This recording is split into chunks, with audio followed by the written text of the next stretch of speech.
नमस्कार दोस्तों, हिंदी साहित्य के चैनल में आपका स्वागत है। आज मैं आपके लिए लेकर आई हूँ एक बेहद भावनात्मक और दिल को छू लेने वाली कहानी। शीर्षक है रंग पक्के।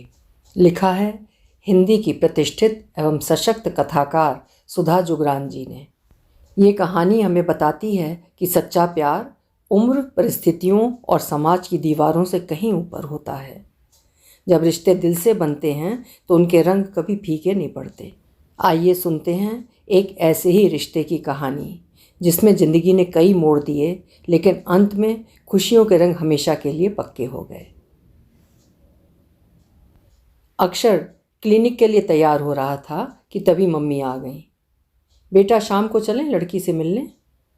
कौन सी लड़की से मिलने मम्मी? तुम्हारे बेटे को कोई लड़की पसंद भी तो आनी चाहिए। तो मेरे बेटे को कब कोई लड़की पसंद आएगी? मम्मी भी हल्के फुल्के मूड में आ गई। जल्दी क्या है, आ जाएगी। वो कार की चाबी उठाकर बाहर निकल गया। सविता बेटे को जाते हुए देखती रही। कब हाँ बोलेगा ये लड़का? अक्षर की कार सड़क पर दौड़ रही थी। दिमाग में मरीजों से भरा हुआ क्लिनिक, मम्मी की शादी की बातें व लड़कियों के बायोडाटा एक साथ घूम रहे थे। खूबसूरत, स्मार्ट, लंबा ऊंचा अक्षर बहुत लड़कियों को पसंद आता, पर अक्षर ने कभी किसी डॉक्टर लड़की के बारे में नहीं सोचा। अपने ही ख्यालों में डूबता उतराता अक्षर 2 साल पहले की यादों में खो गया। ऐसे ही एक सुबह अपनी ही धुन में ड्राइव करता हुआ अक्षर क्लिनिक जा रहा था। तभी चौराहे पे सिग्नल रेड हो गया। उसके बगल में स्कूटी सवार एक लड़की भी आकर खड़ी हो गई। उसने सरसरी सी एक नज़र लड़की की तरफ डाली। हेलमेट में चेहरा नहीं दिख रहा था। तभी सिग्नल ग्रीन हो गया। उसने कार आगे बढ़ाई। अभी वो थोड़ा ही आगे बढ़ा था कि एकाएक भीड़ की वजह से पता नहीं कैसे वो स्कूटी सवार लड़की ठीक उसके सामने आ गई। ब्रेक लगाते लगाते भी कार स्कूटी से टकरा गई। लड़की जोर से उछलकर एक तरफ जा गिरी और स्कूटी दूसरी तरफ। अचानक हुई इस टक्कर की आवाज़ से ट्रैफिक रुक गया। भीड़ इकट्ठी हो गई। चौराहे से पुलिस वाला भी वहाँ पर आ गया। मजबूरीवश उसे भी कार से उतरना पड़ा। वो जल्दी से लड़की के पास गया और उसे उठाते हुए बोला, आई एम वेरी सॉरी। ज़्यादा चोट तो नहीं लगी आपको?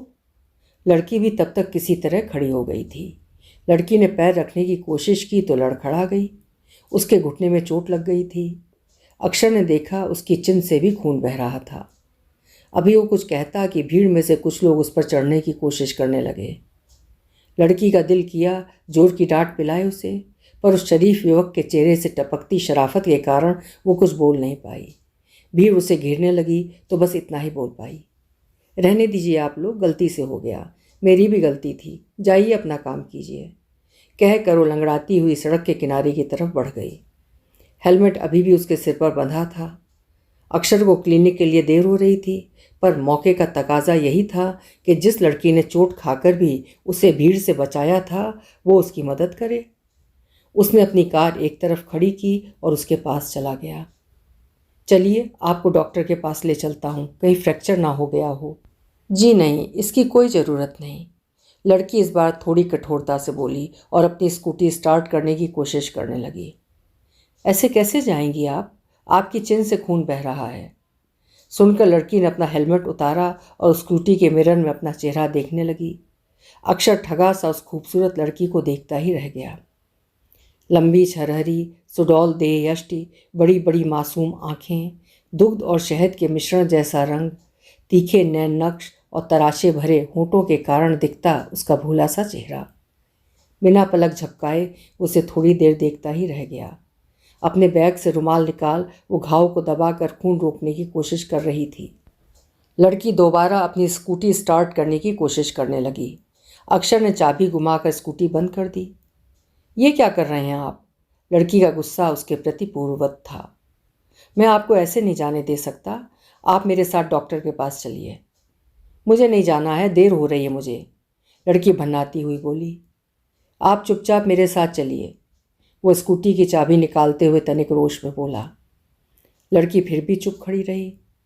मुझ पर विश्वास कीजिए, I am eye specialist doctor अक्षर शर्मा। पास ही डॉक्टर गुप्ता का क्लिनिक है। आप जितनी देर लगाएंगी मेरे मरीजों को उतनी ही मुश्किल होगी। कोई चारा न देख लड़की आकर शांत हो गई। डॉक्टर अक्षर शर्मा का नाम उसने सुना हुआ था, इसलिए उसके साथ जाने में डर की बात नहीं थी। लेकिन मेरी स्कूटी? आपकी स्कूटी पार्किंग में खड़ी कर देता हूँ, यहीं पर वापस छोड़ दूँगा। लड़की ने मोबाइल पर किसी से बात की, जिससे अक्षर को लगा कि वो किसी बैंक में जॉब करती है। वो लंगड़ाती हुई उसके साथ कार की तरफ चल दी। कार में भी दोनों चुपचाप बैठे थे। बातचीत करने की गरज से अक्षर बोला, मेरी वजह से आपको आज बहुत परेशानी हो गई। लड़की ने संक्षिप्त सा जवाब दिया। वो अभी भी चिन के घाव को रुमाल से दबाए हुए थी। तभी डॉक्टर गुप्ता का क्लिनिक आ गया। पैर में फ्रैक्चर नहीं था, बस गुम चोट लगी थी। चिन पर 3 टाँके आए। आधे घंटे के अंदर सब कुछ हो गया। अक्षर लड़की को वापस छोड़ने चल दिया। लड़की एकदम चुप थी। अक्षर को उकताहट हो रही थी। इसका नाम पता भी पूछे तो कैसे? फिर पूछ ही बैठा, बैंक में जॉब करती हैं आप? आपको कैसे पता? लड़की आश्चर्य से बोली। मोबाइल पर आप बात कर रही थी, उसी से अंदाज लगाया। ओह, वो अपनी चिन की पट्टी पर हाथ लगाते हुए बोली, अब इस पट्टी के साथ मैं इतने दिन कैसे काम पर जाऊंगी? ऊपर से निशान भी पता नहीं जाता भी है या नहीं। इस बात पर अक्षर ने एक असहाय दृष्टि लड़की पर डाली। धीरे धीरे चला जाएगा निशान भी। वैसे क्या करती हैं आप बैंक में? क्या करती हैं मतलब? मैनेजर हूँ। मैनेजर हैं? वो आश्चर्य से एक सरसरी नज़र उसके चेहरे पर डालता हुआ शरारत से बोला, पैदा होते ही स्कूल जाना शुरू कर दिया था क्या आपने? क्या मतलब? लड़की के गंभीर चेहरे पर अनायासी स्मित हास्य की महीन रेखा खिंच गई, जिसे छिपाने के लिए उसने चेहरा दूसरी तरफ कर लिया। पर अक्षर की निगाहों से उसका स्मित हास्य छिप न सका। मतलब कि इतनी छोटी उम्र में जॉब, और वो भी मैनेजर के पद पर? इसलिए सोचा कि मुझे नहीं मालूम कि छोटी उम्र से आपका क्या तात्पर्य है। कार रोकिए, स्कूटी ले लूँ मैं अपनी। ओह हाँ। अक्षर कार रोककर उसकी दवाइयों का पैकेट पकड़ाता हुआ बोला, ये दवाइयाँ हैं, समय से लेते रहिएगा और 3 दिन बाद जाकर ड्रेसिंग करवा लीजिएगा। आप कहें तो मैं आ जाऊँ? जी नहीं, बहुत बड़ी कृपा कर दी आपने। वो पैकेट पकड़ती हुई बोली, बाकी मैं खुद ही संभाल लूँगी। देवी जी, अब गुस्सा थूक भी दीजिए। अपना नाम बता दीजिए, या फिर यही बता दीजिए कि आप किस बैंक में जॉब करती हैं, वरना मैं समझूंगा कि आपने अभी तक मुझे माफ़ नहीं किया। अक्षर मुस्कुराता हुआ बोला, Indian overseas bank, main branch में। और आपका नाम? बताने की ज़रूरत नहीं, कहकर लड़की मुस्कुराती हुई नीचे उतर गई। अक्षर उसे पार्किंग की तरफ जाते हुए देखता रहा। ऐसी किसी लड़की की तस्वीर तो मम्मी ने आज तक नहीं दिखाई, वरना 1 मिनट न लगाता हाँ बोलने में। सोचते हुए उसने कार आगे बढ़ा दी। क्लिनिक जाकर वो मरीजों में खो गया। माँ नित नई नई लड़की की तस्वीर उसे दिखाती, पर अक्षर की नज़र कहीं टिके तब ना।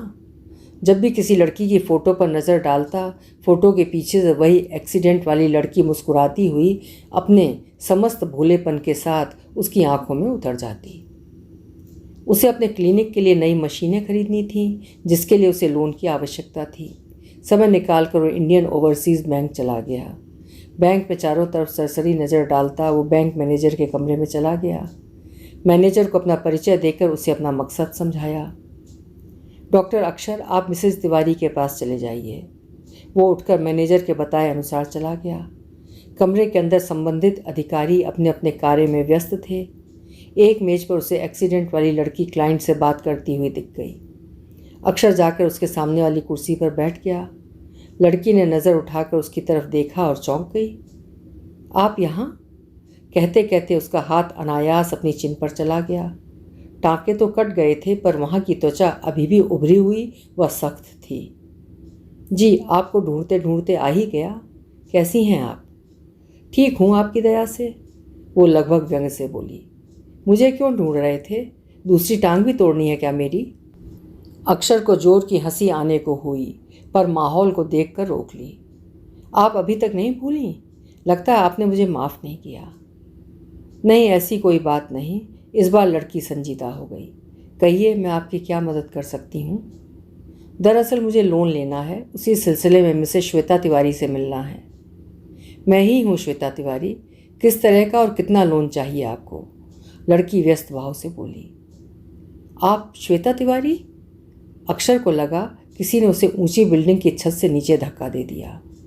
मिसेज, ये छोटी सी भोली भाली से लगने वाली लड़की शादीशुदा है? उसका हृदय जैसे टूट कर चूर चूर हो गया। श्वेता उसे लोन की औपचारिकताओं के बारे में बता रही थी, पर उसे उसकी आवाज़ दूर से आती हुई लग रही थी। उसके बाद सब कुछ यंत्रवत सा हुआ। लोन के सिलसिले में उसे 2-3 बार बैंक जाना पड़ा। उसका लोन मंजूर हो गया। आखिरी दिन उसने श्वेता का धन्यवाद दिया। आपके पति भी बैंक में ही हैं क्या? श्वेता चुप हो गई। थोड़ी देर बाद बोली, वे एयरफोर्स में थे। एक दिन प्रैक्टिस उड़ान के दौरान उनका प्लेन क्रैश हो गया। तब हमारी शादी के 2 ही साल हुए थे। कहते कहते उसने भर आई आंखों को अपनी हथेलियों से पोंछ लिया। Oh, I am sorry. It's all right. Shweta हल्के से मुस्कुराई। आपको फिर कोई मदद की ज़रूरत हो तो बताइएगा, कहकर वो अपने काम में व्यस्त हो गई। अपने आप में खोया हुआ सा अक्षर वापस आ गया। श्वेता को भुलाने की जितनी कोशिश करता, उतना ही वो उसके जहन में आकर उथल पुथल मचाने लगती। इसी कश्मकश में दिन बीत रहे थे। उस दिन वो मरीजों को देखने में व्यस्त था। तभी जिस मरीज ने कमरे में प्रवेश किया, उसे देख वो खुशी से चौंक गया। अरे श्वेता जी, आप बैठिए, क्या तकलीफ़ हो गई? प्रसन्नता से वो बोला। डॉक्टर, मेरी आंखों में कुछ दिनों से बहुत जलन और खुजली हो रही है और लाल हो जाती है, श्वेता बैठती हुई बोली। अक्षर उसकी आंखें चेक करने लगा। चिंता की कोई बात नहीं, एलर्जी की वजह से ऐसा हो रहा है। मैं दवाई और आई ड्रॉप लिख देता हूँ, जल्दी ही ठीक हो जाएंगी, कहकर वो दवाइयाँ लिखने लगा। और बताइए, कैसी हैं आप? ठीक हूँ, आपके दिए जख्म तो भर गए। सुनकर अक्षर हंस पड़ा। आप मेरी खता कभी माफ़ नहीं करेंगी? मजाक कर रही थी। घर में कौन कौन है आपके? मेरा बेटा है और मम्मी मेरे साथ रहती हैं, पापा नहीं हैं। बेटा? अक्षर चौंक कर उसकी तरफ देखने लगा। हाँ, मेरा 4 साल का बेटा है, हिल ग्रेंज स्कूल में पढ़ता है। अक्षर के रहे सहे ख्वाब भी बिखर गए थे और उनकी किरचें चुभ कर उसके दिल को लहूलुहान कर रही थीं। वो दवाइयाँ लिखने लगा। 3 दिन बाद दिखा दीजिएगा। वो अपने अटेंडेंट को बुलाकर बोला, बाहर रिसेप्शन पर जाकर मैडम की फ़ीस वापस करवा दो और बता दो कि मैडम जब भी आएँ बिना अपॉइंटमेंट के उन्हें अंदर भेज दें। इसकी कोई ज़रूरत नहीं डॉक्टर। ज़रूरत नहीं, बस मेरी इच्छा है। डॉक्टर, एक निमंत्रण देना चाहती थी आपको। कल मेरे बेटे का जन्मदिन है, छोटी सी पार्टी रखी है। अगर आप आ पाएँ तो मैं पूरी कोशिश करूँगा। खड़ा होते हुए अक्षर बोला। श्वेता चली गई, पर उसके वजूद को जैसे खंडित कर गई। अगले दिन न चाहते हुए भी वो श्वेता के बेटे के जन्मदिन पर चला गया। प्यारा सा बच्चा जल्दी ही उसके साथ घुल मिल गया। धीरे धीरे उन दोनों की हल्की फुल्की मुलाकातें होने लगीं। वो जितना खुद को श्वेता से दूर रखने की कोशिश करता, उतना ही श्वेता की तरफ खिंचता चला जाता।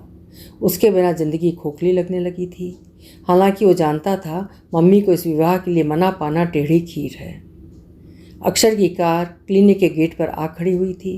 झटके से ब्रेक लगाने के कारण वो वर्तमान में लौट आया। क्लिनिक जाकर वो मरीजों में व्यस्त हो गया। अगले दिन रविवार था। वो देर से सोकर उठा। आज वो बहुत ही अनमना हो रहा था। कितने दिन चलेगा ऐसे? माता पिता का दबाव शादी के लिए बढ़ता ही जा रहा है। वो लॉबी में बैठा यूं ही अखबार पर नज़र गड़ाए बैठा था, तभी सविता आ गई। अक्षर, आज तो मैं तेरी एक भी सुनने वाली नहीं हूँ, तैश में सविता बोली।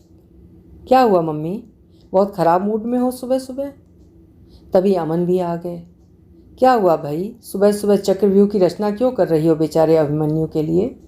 अच्छा है जितने दिन ढोल गले में न बजे। अमन चुटकी लेते हुए बोले। हाँ हाँ, आपके गले में तो ढोल सारी ज़िंदगी बजता ही रहा है, या फिर आपने ही बजा बजा कर फोड़ डाला? सविता भी चौके पर छक्का मारती हुई बोली। अक्षर मम्मी पापा की चुहलबाजी का मज़ा लेने लगा। उनका सफल व प्यारा सा वैवाहिक जीवन देखकर वो हमेशा सोचता कि काश उसका वैवाहिक जीवन भी उनकी तरह ही सरस, संतुलित व मिठास लिए हुए हो। सोचते सोचते उसे फिर श्वेता याद आ गई। सविता बड़बड़ाती हुई किचन में चली गई। अमन लैपटॉप उसके सामने करते हुए बोले, एक लड़की तो पसंद कर ले यार, क्यों इतना सता रहा है अपनी मम्मी को? सोच तो मैं भी यही रहा हूँ पापा, पर डरता हूँ कि मम्मी को मेरी पसंद की लड़की पसंद आएगी या नहीं। क्या मतलब? अमन थोड़ा उसके नज़दीक खिसकते हुए बोले, तूने कोई कन्या पसंद की हुई है क्या? ऐसा ही समझ लीजिए, वो दबी मुस्कान से बोला। तो फिर बताता क्यों नहीं अपनी मम्मी को? विजातीय है, भद्दी है, मोटी है, काली है, गरीब घर की है। मैं मना लूँगा तेरी मम्मी को। नहीं, ऐसी बात नहीं, बहुत सुंदर है। वो मोबाइल ऑन कर श्वेता की फ़ोटो निकालता हुआ बोला। अमन थोड़ी देर फ़ोटो देखते रहे। इतनी सुंदर लड़की तूने कहाँ से ढूंढी अक्षर हमारे लिए? आपके लिए नहीं, अपने लिए, अक्षर शरारत से बोला। मैं तेरी मम्मी को बताता हूँ, खुशी से बावरी हो जाएगी। तू तो छुपा रुस्तम निकला। पापा, अक्षर अनमना सा हो गया। हाँ बताना, क्या बात है? पापा, श्वेता विधवा है, एक 4 साल के बच्चे की माँ। उसके पति का निधन विवाह के 2 साल बाद ही हो गया था। क्या? अमन अपनी जगह पर संज्ञा शून्य से बैठे रह गए। वे विस्फारित नेत्रों से अक्षर का चेहरा देखने लगे। शायद हरदम हल्के फुल्के मूड में रहने वाला बेटा उनसे मजाक कर रहा है, लेकिन अक्षर के चेहरे की गंभीरता सत्यता बयान कर रही थी। तू सोचता है तेरी मम्मी इस विवाह के लिए तैयार हो जाएंगी? जीते जी मौत दे देगा तू अपनी मम्मी को। मैं ये सब जानता हूँ पापा, पर बहुत चाहा श्वेता से दूर रहना, पर रह नहीं पाया। श्वेता बहुत अच्छी लड़की है, उसमें वे सब गुण हैं जो मैं अपनी भावी पत्नी में चाहता हूँ। अमन ने कोई जवाब नहीं दिया। मैं भी क्या करूं पापा, एक तरफ मेरे माता पिता की खुशी है और एक तरफ मेरी खुशी है। साथ ही अगर मनचाहा नहीं मिलता है तो ज़िंदगी बहुत टीस देती है, और फिर दिलो दिमाग में पहले से ही कोई और बसा हो तो और भी मुश्किल हो जाता है। आप भी मेरी मुश्किल को समझिए, 2-4 बार श्वेता से मिल लीजिए और फिर ये भी विचार करके देखिए कि श्वेता की जगह यदि आपकी बेटी होती और उसके जीवन में ऐसी अनहोनी घटित हो गई होती, तो क्या आप उसका जीवन दोबारा व्यवस्थित करने की बात नहीं सोचते? दोबारा व्यवस्थित करने की बात तो सोचते, पर तो हमारा कुंवारा लड़का, लोग तो कुंवारी लड़की के लिए भी ऐसे वर नहीं चाहते। ये सब पुरानी बातें हैं। पिछले 2 साल से जानता हूँ मैं श्वेता को। मैं उसके साथ खुश रहूँगा पापा। पर उसका बच्चा? मुझे उसे अपनाने में कोई ऐतराज़ नहीं है, अपना बच्चा भी हो जाएगा तब भी। लेकिन तेरी मम्मी किसी भी तरह तैयार नहीं होंगी। पापा प्लीज़, आप ही मना सकते हैं मम्मी को। मैं श्वेता के अलावा किसी दूसरी लड़की से विवाह नहीं कर पाऊँगा, कहकर अक्षर अपने कमरे में चला गया। अमन के दिलो दिमाग में भयंकर हलचल मच गई थी। मानना तो पड़ेगा ही सविता को। एक 32 साल के परिपक्व लड़के का विवाह वे ज़बरदस्ती तो नहीं कर सकते, और करना भी नहीं चाहिए। अगर उनके समझदार और परिपक्व बेटे ने श्वेता को पसंद किया है तो अवश्य ही कोई ख़ास बात होगी उस लड़की में। नाश्ता करके अक्षर थोड़ी देर बाद घर से चला गया, यह कहकर कि शाम तक ही लौटेगा। ये लड़का तो हाथ ही नहीं आता, जब फुर्सत में रहता तो घर से भाग जाता है। शादी की बात करूं तो किससे करूं? सविता बड़बड़ाने लगी। अमन चुप रहे। उन्हें पता था अक्षर कहाँ गया होगा। आज सविता को वस्तु स्थिति से परिचित कराना ही पड़ेगा। कब तक उसे अंधेरे में रखेंगे? लंच के बाद वे यूं ही लॉबी में बैठ गए। सविता आओ बैठो, तुम्हारे साथ बैठकर कुछ बातें कर लूँ। कोई विशेष बात है क्या? हाँ है तो विशेष बात ही, अमन उसे पास खींचते हुए बोले। समय कितना बदल गया है ना सविता। तुम और मैं तो विवाह से पहले केवल 2 बार ही मिले थे, बस आकर्षण भर महसूस किया था एक दूसरे के लिए। प्यार तो विवाह के बाद हुआ, धीरे धीरे समय के साथ। हाँ, पर आज ये सब क्यों याद आ गया? ऐसे ही सोच रहा था, हम दोनों को धीरे धीरे ही सही एक दूसरे से प्यार हो तो गया, पर कई पति पत्नी ऐसे भी होते हैं कि पूरी ज़िंदगी साथ गुजर जाती है, फिर भी उनके बीच प्यार नहीं पनप पाता। साथ रहने से प्यार भी हो ही जाता है, ऐसा ज़रूरी नहीं है सविता। आजकल इतने लड़के लड़कियां एक दूसरे के संपर्क में आते हैं, पर प्यार की भावना किसी एक के प्रति ही पनप पाती है। ऐसी शख्सियत जब सामने आती है जो तुम्हारे दिलो दिमाग के अक्स में बसी तस्वीर से मेल खा जाए, तभी लगाव उपजता है।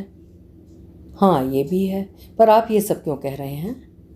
अक्षर के लिए कह रहा हूँ। अब पहले वाला समय नहीं रह गया। लड़की पसंद की और शादी कर ली, पर उसे हमने कब मना किया कि वो अपनी पसंद ना बताए? उसे एक लड़की पसंद है सविता। लड़की पसंद है? सविता अचानक खुशी से उछल पड़ी। तो बताया क्यों नहीं उसने? कैसी है लड़की? उसे पसंद है तो ठीक है। हाँ उसे बहुत पसंद है, 2 साल से जानता है उसे। हर प्रकार से अच्छी लड़की है, पर अमन ने एक सरसरी नज़र सविता के चेहरे पर डाली। श्वेता विधवा व एक 4 साल के बच्चे की माँ है। क्या? आप होश में तो हैं? दुनिया भर की कुंवारी लड़कियां मर गईं क्या? और फिर एक बच्चे की माँ के साथ निभेगी उसकी? दूसरे के बच्चे को अपनाना इतना आसान है क्या? सब कुछ समझा दिया सविता, पर उसकी खुशी श्वेता में ही है। सोचो सविता, हमारी खुशी के लिए वो किसी दूसरी लड़की से विवाह के लिए तैयार हो भी जाए, पर प्यार तब भी वो श्वेता से ही करता रहेगा। ऐसे विवाह से क्या फ़ायदा? ज़िंदगी अपने पसंद के साथी के साथ बिताने का हक तो हम अपने बेटे से नहीं छीन सकते ना। सन्न सी सविता चुपचाप बैठी रही। आराम से सोचो सविता, एक बार अक्षर की तरफ से सोच कर देखो। अक्षर कह रहा था कि श्वेता से मिल लो, तब कोई फैसला करना। सविता ने कुछ नहीं कहा। उसने भरसक प्रयत्न कर अपनी भरी आंखों को अंदर ही अंदर दबाया और उठकर बेडरूम में चली गई। उस दिन जब अक्षर घर आया तो घर के माहौल से सब समझ गया। सविता अभेद हो गई थी उस दिन से। मम्मी की उदास सूरत देखकर अक्षर दिल ही दिल में पसीज जाता। उसकी माँ की पीढ़ी के लिए ये सब स्वीकार करना इतना आसान नहीं। खुद को टटोलता तो खुद भी श्वेता को छोड़ने की हिम्मत नहीं कर पाता। वो घोर अंतर्द्वंद से गुजर रहा था। अपने अपने झंझावातों में उलझे हुए घर के तीनों सदस्यों को इस दमघोटू वातावरण में रहते हुए 15 दिन गुजर गए थे। आखिर एक दिन अक्षर क्लिनिक जाने से पहले सविता के पास कमरे में गया। सविता पलंग पर पीछे तकिया लगाए चुपचाप खिड़की से बाहर देख रही थी। आहट सुनकर उसने उसकी तरफ नज़रें घुमाईं, फिर पूर्ववत खिड़की से बाहर देखने लगी। निस्तेज चेहरा, वीरान आँखें, अपने माता पिता को खुशियाँ देने के बजाय उसने कैसे दुख के सागर में धकेल दिया। मम्मी, सविता ने कोई जवाब नहीं दिया। वो सविता का हाथ सहलाता हुआ बोला, बहुत दुख दिया मैंने आपको। आप जहाँ चाहती हैं मेरी शादी कर दीजिए। आप जिसे पसंद करोगे मैं शादी कर लूँगा, पर मैं आपको ऐसे नहीं देख सकता। कहते कहते उसका स्वर भर्रा गया। उसकी बात सुनकर सविता ने चौंक कर उसकी तरफ देखा। अक्षर अपने उमड़ आए आंसुओं के वेग को रोकता हुआ खड़ा हुआ और बाहर निकल गया। सविता अपने विचारों और अपनी सोचों के ऊहापोह में डूब गई। अमन ने सब सुना समझा, पर न सविता से कुछ कहा न अक्षर से। दिन फिर बीतने लगे। सविता के विचारों का प्रवाह बेटे की मजबूर स्वीकारोक्ति से ठिठक कर मुड़ने लगा। अपने माता पिता को खुशी देने के लिए, अपनी खुशियों का गला घोंटने के लिए वो तैयार हो गया। पर क्या अपनी थोड़ी सी जिंदगी की खुशी के लिए वो अपने बेटे की लंबी उम्र की खुशी छीन पाएगी? उसे उदास और दुखी देखकर क्या वो खुद खुश रह पाएगी? उसे समाज की अधिक परवाह है या अपने बेटे की खुशी की? होली आ रही थी। सविता पहले की ही तरह घर और घर के कामों में रुचि लेने लगी। होली के लिए भी उसने तरह तरह की तैयारी कर ली थी, पर अक्षर के लिए हर रंग अब अपनी चमक खो चुका था। होली वाले दिन वो नहा धोकर नाश्ता कर फिर बिस्तर पर लेट गया। तभी किन्हीं कोमल हाथों ने उसके गालों को रंगों से सराबोर कर दिया। उसने रंग मलते हाथ पकड़ लिए। पलट कर देखा तो चौंक गया। श्वेता, तुम? इतने दिनों से न जनाब ने दर्शन दिए, न फ़ोन उठाया, न मैसेज का जवाब दिया। श्वेता के चेहरे पर प्यारी सी मुस्कुराहट खिली हुई थी। पर तुम यहाँ क्यों आई? मेरा मतलब मम्मी पापा?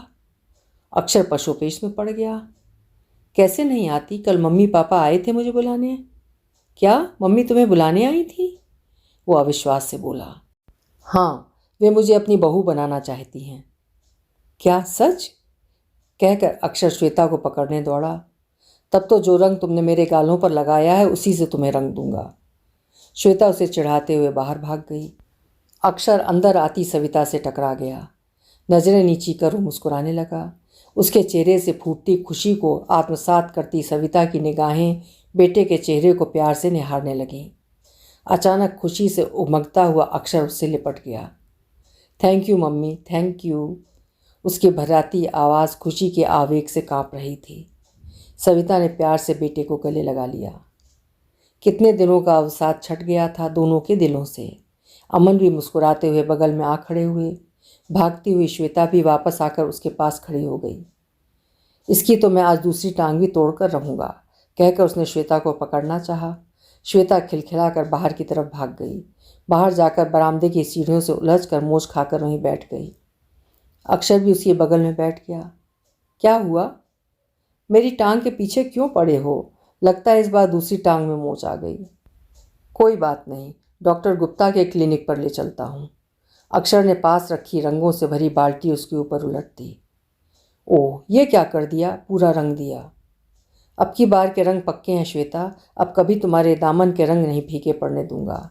वो उसके कान के पास मुँह लाकर धीरे से बोला। लेकिन एक शर्त है। कौन सी शर्त? फिर किसी लड़की की स्कूटी से कार नहीं टकराओगे और उसकी टांग तो बिल्कुल नहीं तोड़ोगे। बिल्कुल नहीं, अक्षर कान पकड़ते हुए बोला। बस ये आखिरी बार था। वादा? पक्का वादा, कहकर अक्षर ने श्वेता को अपनी बाहों में कस लिया और अंदर से अपने बेटे को खुशी से निहारती सविता अपने उमड़ते आंसुओं को पोंछ रही थी। उसके बेटे की जिंदगी अब खुशियों के पक्के रंग में जो रंग गई थी। आप सुन रहे थे सुधा जोगरान जी की लिखी हुई कहानी रंग पक्के। उम्मीद है कहानी आपको पसंद आई होगी। हिंदी की भावनात्मक, सामाजिक व पारिवारिक कहानियाँ सुनने के लिए चैनल को सब्सक्राइब करना ना भूलें। मैं हूँ सीमा सिंह। मिलते हैं अगली कहानी में। नमस्कार।